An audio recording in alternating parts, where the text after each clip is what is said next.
Okay guys, I've got a quick unboxing. This is Zach, and we've got an unboxing from Evike. So, just to be funny, my soon-to-be brother-in-law decided to write around the box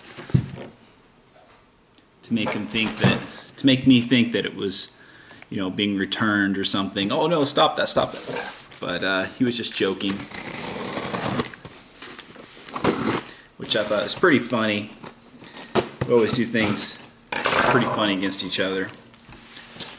Not real pranks, but you know. I paid for paper. I paid for paper. Alright, there is one thing. There's one thing in this box you're not supposed to see. So,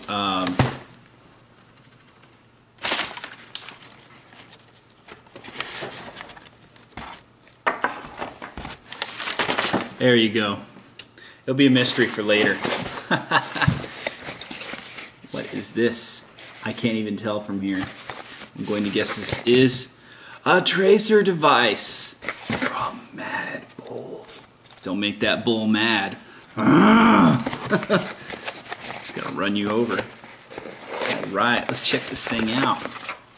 Instructions. Ho-ho! Can't wait.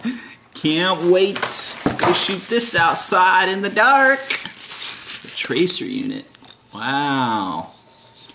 No wonder people say, I'd rather buy a tracer unit than a silencer or a mock silencer or some kind of look for a silencer. This looks nice.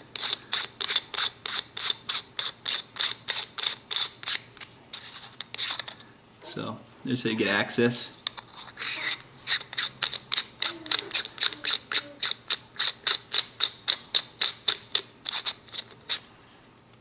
And it looks like there's some kind of button right here. Yes, it is a button. So it locks on. Sorry if you hear a baby in the background, it's my sister's baby.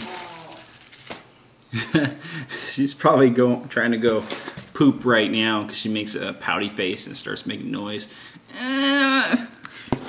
Just this way she is. And of course, to go with the tracer unit,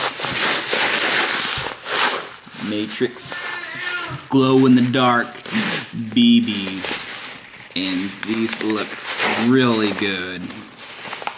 Can't wait to shoot this out. So yeah, this device right here, I was going to use this for my Galil, which I can still. It's pretty easy to take off the other silencer and put this one on. But I think where I'm going to put this really is on my smaller gun, just because it's smaller and I like to put it, you know, easily on something smaller. So let me show you that in the next part of this video. Let's fast forward. Alright guys, here's the SIG 556 shorty with the tracer unit attached.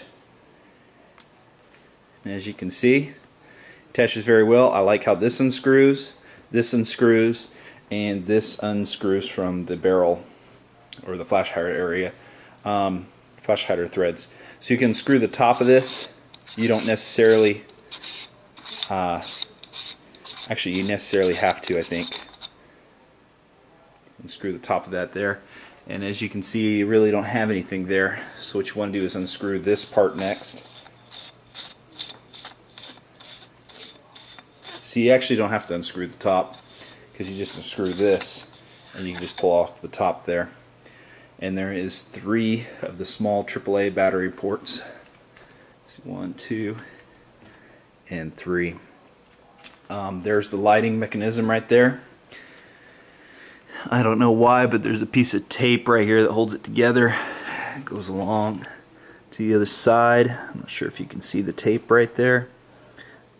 I'm not sure why it's taped, maybe because of the wires. But Mad Bull does a nice job of making sure their electronics aren't really touching anything.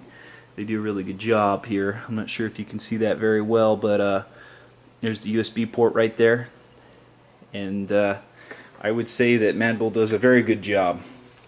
Reason being, because I've seen the inside of their newest portable chronograph, and I have to say the way it was built was genius. Whoever made the design through Mad Bull, they did a genius job. Because what they did was they covered the chips with some foam so that when you put the batteries in, it doesn't knock the chips. It means they're really thinking about their design and making sure that it doesn't really break down as easily. And there you go. So there's a good reason why. I think this was 80 bucks, maybe 90. Material is pretty nice. Same nickel, I think it is, as my other silencers. Thickness on this is not really thick because inside you have, it's hollowed out for the lights. But overall, I could see exactly why somebody would say you need to buy one of these instead, because the outside of the material feels pretty much the same as a regular silencer. I mean, this nickel is real high grade. If you touch it with something that discolors it, you can actually get the discolor off just by rubbing it. It's real high grade. So Mad Bull does a nice job with that, because I've accidentally, it's so long with my other Galil one, it touches something, not really whacked or did any dents, but I mean, quickly just rub up against something, it comes right off. So it's very high grade. It's very well painted. It's got some kind of texture feel to it. It feels really good. There we go. So yeah, I did discover a problem with this gun, which I will have to show in a review when I make one. Towards the bottom right here, you can actually pull this a little bit out. I thought this had to do with the stock, since I've added the one point sling, because I had to put this in. But I took these out and put the screw in here to see if this piece right here would lock with the rest of the receiver, and it really doesn't.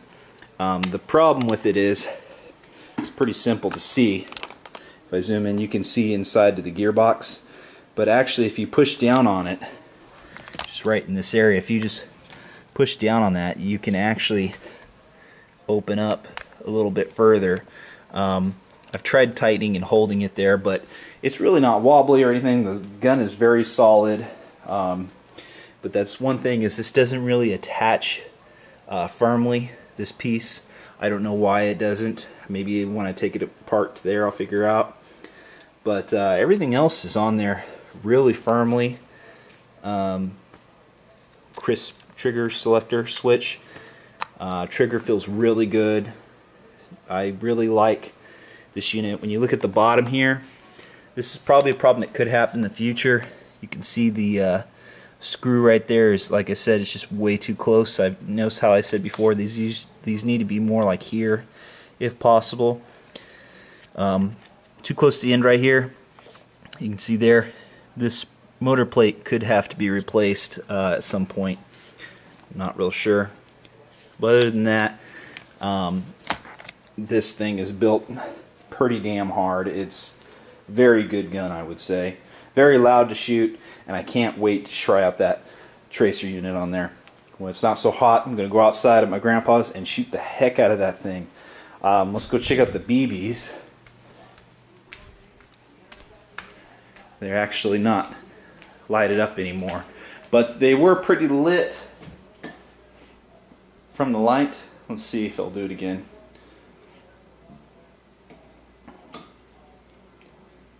Yeah, you can kind of see it, but when they have more light, maybe more direct.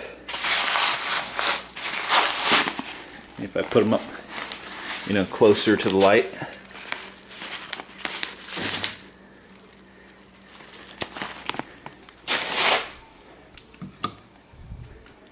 See, it helps out a little bit.